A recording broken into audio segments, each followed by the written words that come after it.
नमस्कार, मैं तबरेज श्री अरविंदो सोसाइटी की तरफ से आप सभी का हार्दिक स्वागत करता हूं। आज हम बात करने जा रहे हैं महाराष्ट्र बोर्ड के कक्षा 5 के हिंदी विषय के एक पाठ जिसका नाम है आओ आयु बताना सीखें के बारे में।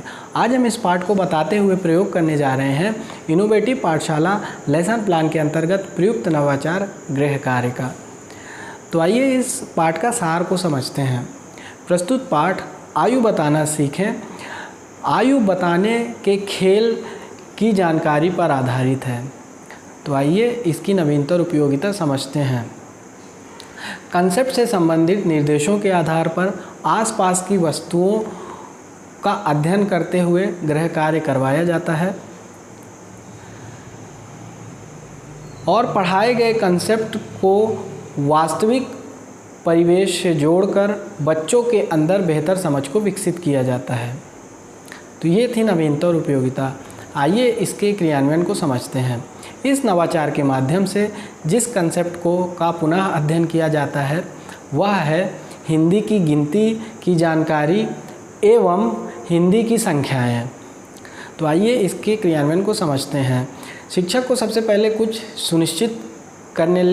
चीज़ें सुनिश्चित कर लेनी चाहिए। वो है कि पाठ को पूरी तरीके से पढ़ाया जा चुका है, उसका अच्छी तरीके से उसके सार को बच्चों तक पहुंचाया जा चुका है कि नहीं। उसके बाद शिक्षक को कुछ स्टेशनरी काम करना पड़ता है, मतलब उनको एक तालिका बनानी होती है और वो तालिका की कई प्रतियां उनको बनानी होती हैं और इन प्रतियों की संख्या उतनी होती है जितने कक्षा में बच्चे उपस्थित होते हैं। इसके बाद शिक्षक बच्चों को एक एक प्रति देते हुए बोलते हैं कि आपको इस तालिका को भर कर लाना है अपने अभिभावकों के माध्यम से और उसमें आपको आसपास की विभिन्न वस्तुओं की संख्याओं की एक सूची लिखनी है एवं उन संख्याओं के अंकों और संख्याओं में अलग अलग लिखकर और संख्याओं को अलग अलग लिखकर लाना है। इस तरीके से फिर बच्चे घर जाते हैं अपने अभिभावकों के माध्यम से वस्तुओं की संख्या की सूचियां बनाते हैं एवं उसके अंकों और संख्याओं को अलग अलग लिखकर लाते हैं और फिर शिक्षक बच्चों से बोलते हैं कि अब आपको इस तालिका के माध्यम से जो आपने लिखा हुआ है इसके माध्यम से हम कंसेप्ट का पुनः अध्ययन करेंगे। और फिर एक एक बच्चा खड़ा होता जाता है, अपनी अपनी तालिका में लिखे हुए जो भी शब्द होते हैं उनको पढ़कर सुनाता जाता है। इस तरीके से कंसेप्ट को पुनः अध्ययन करवाया जाता है। तो ये था नवाचार का क्रियान्वयन।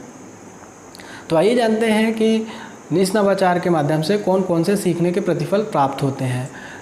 पहला, सुनी एवं पढ़ी घटनाओं एवं रचनाओं के बारे में के विषय वस्तु के बारे में बच्चे बातचीत करते हैं, तर्क देते हैं एवं निष्कर्ष निकालते हैं। दूसरा, भाषा की बारीकियों को बच्चे समझते हैं एवं अपनी खुद की भाषा निर्मित करते हैं। तीसरा, बच्चे अपरिचित शब्दों से परिचित होते हैं एवं उनको शब्दकोश से भी खोजते हैं।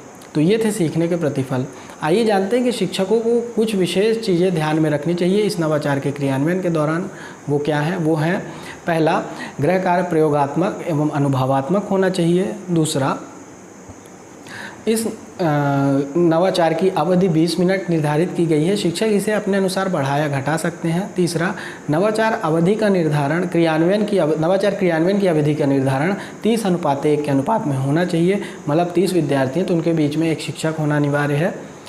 चौथा, प्रस्तुत पाठ को पाठ्यक्रम के अनुसार निर्धारित माह पर पढ़ाया जाना चाहिए। तो ये था नवाचार का क्रियान्वयन। तो आइए जानते हैं कि इस नवाचार के माध्यम से CWSN यानी चिल्ड्रन विथ स्पेशल नीड यानी विशेष आवश्यकता वाले बच्चों को क्या क्या लाभ होता है। तो पहला, निम्न संज्ञानात्मक क्षमता वाले बच्चे अपनी बहु इंद्रियों के माध्यम से कंसेप्ट की स्वयं जांच करके कंसेप्ट को समझने में सक्षम होते हैं। दूसरा, अनुभवात्मक अधिगम काल्पनिक दुनिया को वास्तविक दुनिया से जोड़कर विद्यार्थियों के अंदर अधिगम को चिरकाल तक पहुंचाता है। तीसरा, यह ऑटिज्म से ग्रसित बच्चों को विभिन्न वस्तुओं एवं विभिन्न प्रकार के कंसेप्टों को विकसित करने में मदद करता है। तो ये थे CWSN वाले बच्चों को इस नवाचार से लाभ। तो हम उम्मीद करते हैं कि आपको हमारा ये इनोवेटिव पाठशाला लेसन प्लान के अंतर्गत प्रयुक्त नवाचार गृह कार्य बहुत अच्छा लगा होगा और हम ये आशा करते हैं कि आप इसे अपने विद्यालय में ज़रूर क्रियान्वित करवाएंगे।